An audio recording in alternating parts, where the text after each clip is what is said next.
Hello दोस्तों, मेरे channel crime की सच्चाई में आपका स्वागत है। आज जो मैं आपको कहानी सुनाने जा रहा हूँ, यह कहानी एक सच्ची घटना पर आधारित है।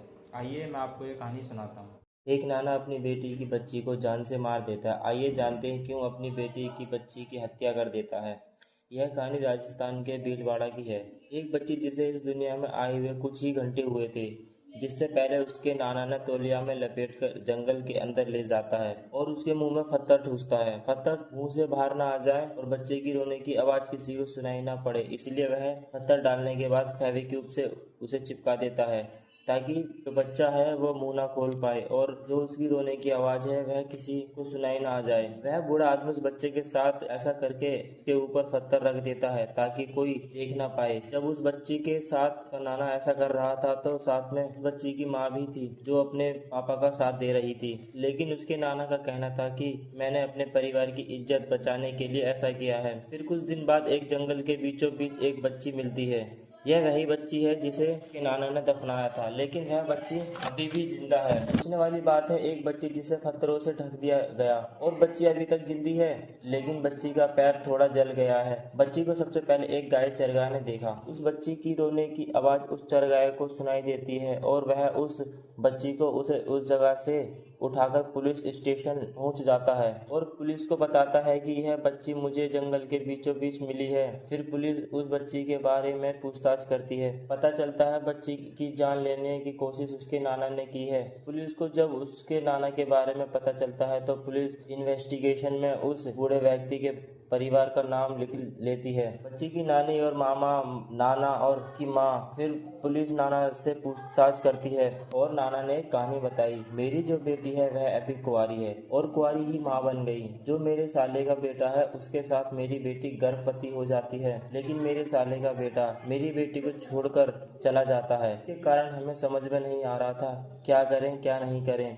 वह अपनी बेटी का अबॉर्शन भी कराने गया था, लेकिन समय ज्यादा हो गया था जिसके कारण अबॉर्शन भी नहीं हुआ था। यह सब सुनकर उस बूढ़े व्यक्ति का दिमाग खराब होने लगता है।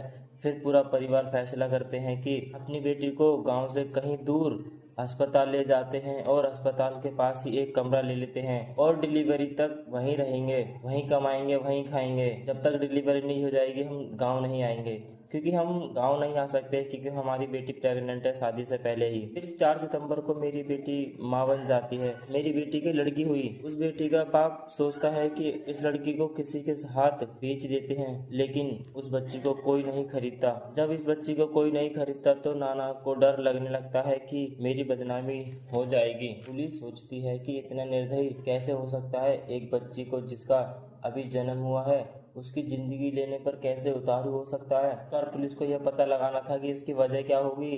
फिर पुलिस पास के सभी अस्पताल और डिस्पेंसरी गई थी।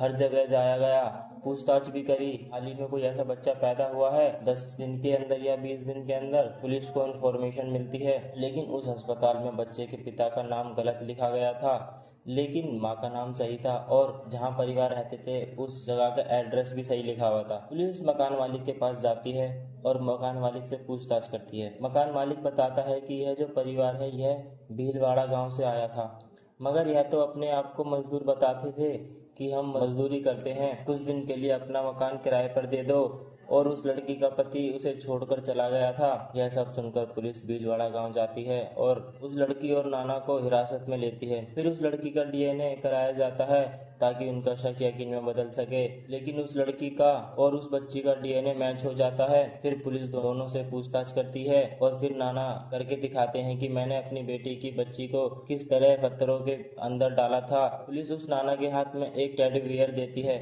और फिर नाना बताता है पहले मैंने टेडी बियर को एक तौलिए में लपेटता है और एक जंगल में जाता है। जंगल में जाकर वह एक जमीन पे गड्ढा खोदता है और अपनी बेटी की बच्ची को उस गड्ढे में डालकर पत्थर से ढक देता है और उसके मुंह में पत्थर भर के फेविक्विक से चिपका देता है और उसे दफना देता है। पुलिस यह सब देख के पूरे परिवार पर कार्रवाई करती है, जिसमें पूरे परिवार को तो सजा हो जाती है, लेकिन नाना को और उसकी माँ को फांसी की सजा सुनाई जाती है। कुछ दिनों बाद नाना को फांसी मिल जाती है।